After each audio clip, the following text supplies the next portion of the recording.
شب قدر حضور علیہ السلام کی چاہت پر اللہ نے عطا فرمائی. سرکار صلی اللہ علیہ وسلم کو ایک افسردگی تھی کہ اللہ نے دوسرے انبیاء کی امت کو اتنی عمریں عطا کی. کوئی 1200 سال کا ہوا, کوئی 1000 سال کا ہوا, کوئی 500 سال کا ہوا. میری امت کی عمر کم ہے. تو اللہ نے محبوب کی افسردگی دیکھ کر کے جبریل کو بھیجا اور ارشاد فرمایا, حبیب تم افسردہ نہ ہونا. اگر ہم نے ان کو 1200 سال کی 500 سال کی عمر دی ہے تو آپ اس پہ افسردہ کیوں ہیں؟ عرض کی مولا وہ 1200 سال کی عبادت لائیں گے اور میری امت 60-70 سال کی عبادت لائے گی, تو دونوں برابر کیسے ہوگی؟ میری امت پیچھے ہوگی اور وہ عمل کے میدان میں آگے ہوں گے. ارشاد ہوا, حبیب ان کو عمر لمبی دی ہے, تجھے وقت لمبا دیں گے. وہ اس طرح سے کہ تیری امت کو ماہ رمضان میں ایک رات عطا کریں گے جو شب قدر ہوگی, اور اس رات جو عبادت کرے گا اس کو 80 سال کی عبادت سے زیادہ ثواب عطا کریں گے. یعنی وہ رات 1000 مہینے سے افضل ہوگی. خیر من الف شہر, وہ 1000 مہینوں سے افضل ہوگی. تو اب کیا ہوگا؟ اگر وہ 1200 سال کی نیکیاں لائیں گے تو وہ 1200 سال کے گناہ بھی تو ساتھ میں لائیں گے. لیکن پیارے تیری امت آگے بڑھے گی. کیوں؟ کیونکہ ان کے گناہ تو 60-70 سال کے ہوں گے اور نیکیاں ہزاروں سال کی ہوگی. کیوں؟ اس لیے کہ اگر ایک انسان کو ہر سال 10 سال بھی مسلسل لیلۃ القدر مل جائے تو اس کی نیکیاں کتنی ہو گئی؟ 1000 مہینوں سے بہتر تو ایک ہی رات ہے. تو اب اگر اس کو 10-15 راتیں قسمت سے مل جائے, اور وہ خوش نصیب جس کو 60-70 مرتبہ یہ رات مل جائے, پھر اس کی شان کیا ہوگی؟ تو اس لیے اس رات کی بڑی برکت ہے. اور ایک مرتبہ صحابہ کرام گفتگو کر رہے تھے کہ شب قدر کب ہے. تو چونکہ حدیث ہے کبھی 21 کو ہوتی ہے, کبھی 23 کو ہوتی ہے, کبھی 25 کو ہوتی ہے, کبھی 27 کو ہوتی ہے, کبھی 29 کو. ڈھونڈنے کا حکم دیا گیا ہے, ڈھونڈنے کا حکم دیا گیا ہے. لیکن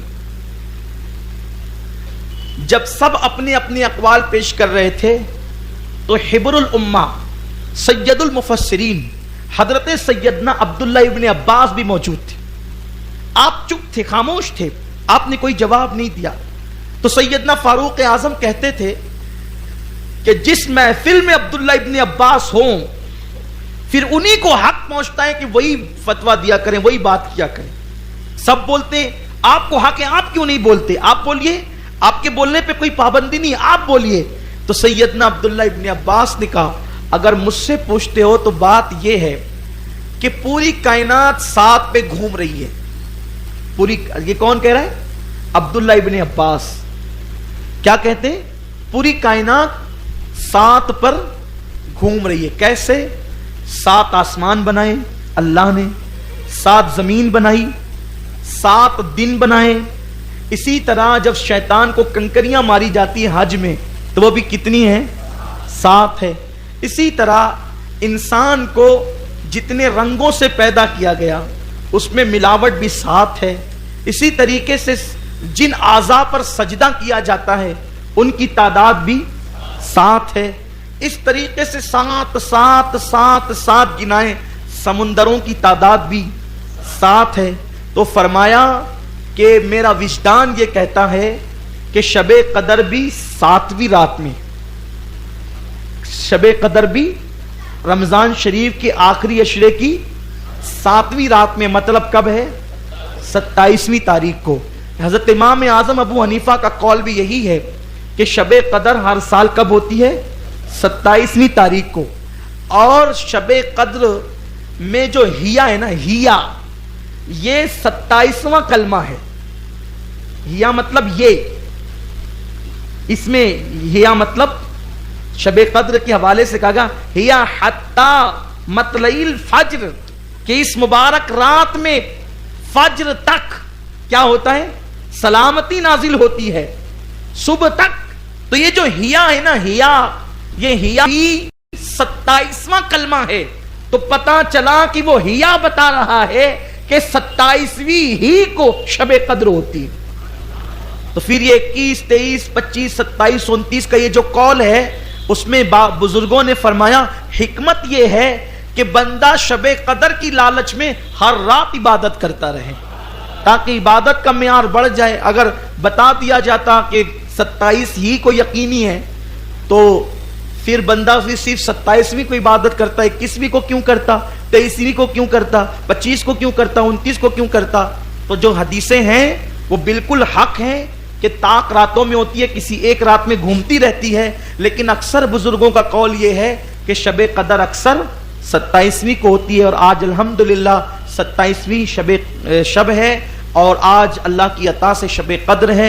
ہم یہی امید ہے اور حدیث بھی ہے کہ اللہ سے بندہ جیسا گمان کرتا ہے اللہ اس کو ویسے ہی عطا کرتا ہے. تو جس رات آپ دل کی گہرائیوں سے شب قدر سمجھ کر عبادت کریں, بس وہی رات ہمارے لیے شب قدر ہے. شب قدر میں دعائیں مقبول ہوتی ہے, قبول ہوتی ہے, اور ہر طاق راتوں میں عبادت کرنا چاہیے, لیکن شب قدر جو 27ویں شب ہے اس میں زیادہ عبادت کرنا چاہیے, کیونکہ اس رات جبریل امین فرشتوں کو لے کر آتے ہیں. اللہ کے رسول فرماتے ہیں کہ ان کے پاس 4 جھنڈے ہوتے ہیں, وہ 4 جھنڈے لے کر کے فرشتے آتے ہیں, اور وہ 4 جھنڈے لے کر کے آتے ہیں اور وہ بستیوں میں گھومتے ہیں اور ان لوگوں سے ملاقات کرتے ہیں جو لوگ اس وقت عبادت میں مصروف ہوتے ہیں.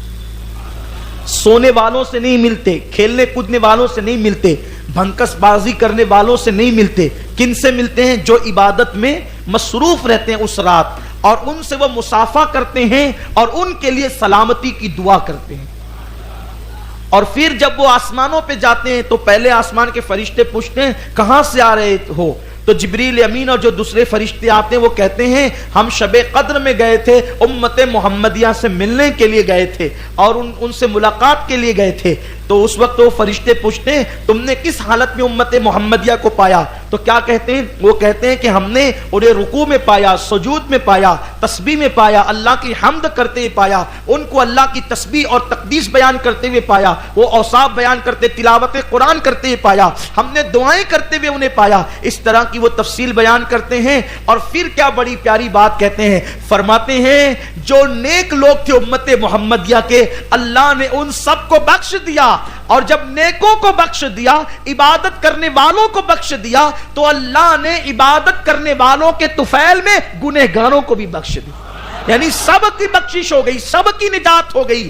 سونے والے کس کے صدقے بخشے گئے؟ عبادت کرنے والوں کے صدقے بخشے گئے. تسبیح نہ کرنے والے کس کے صدقے بخشے گئے؟ تسبیح کرنے والوں کے صدقے بخشے گئے. لیکن وہ بخش تو دیے گئے, مگر فرشتوں سے ملاقات کا شرف کس کو حاصل ہوا؟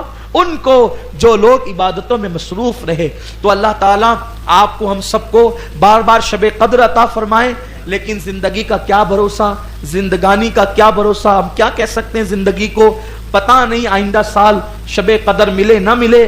اس لیے آج کی رات کثرت کے ساتھ عبادت کیجئے, درود شریف پڑھیے, تسبیح پڑھیے, استغفار پڑھیے, کلمہ شریف پڑھیے, اللہ رب العزت کی بارگاہ میں خوب خوب دعائیں کیجئے تاکہ اس کی برکتیں آپ کو ہم سب کو نصیب ہو سکیں.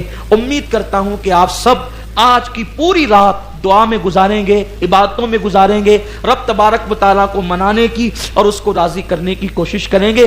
اللہ سے خوب مانگو, خوب مانگو. آج ملنے کی رات ہے, آج کی رات 1000 مہینوں سے افضل اور بہتر رات ہے. انشاءاللہ اس کی برکتیں اللہ آپ کو ہم سب کو ضرور نصیب فرمائے گا. اللہ سے مانگیے اللہ آج کی رات ہم سب کی بری تقدیروں کو بھلی کر دے. اللہ آج کی رات ہمارے سوئے ہوئے مقدروں کو بیدار کر دے. اللہ آج کی رات ہماری تمام جائز مرادیں پوری کر دے. اور اللہ آج کی رات اللہ سے خاص دعا یہ ہے کہ مولا ہمیں ایسا بنا دے جو تجھے پسند ہو, ہمیں ایسا بنا دے جو تیرے رسول کو پسند ہو, ہماری زندگی ایسی بنا دے جو تجھے اور تیرے محبوب کو پسند ہو, اور ہماری موت ایسی ہو مولا کہ جب تو راضی ہو, تیرا حبیب راضی ہو, تو کلمہ پڑھتے پڑھتے ہمیں عزت اور شہادت کی موت مدینہ منورہ میں نصیب فرما, تیرے محبوب کے حرم میں نصیب فرما, اور 2 گز زمین تیرے محبوب کے قدموں میں دفن ہونے کے لیے عطا فرما.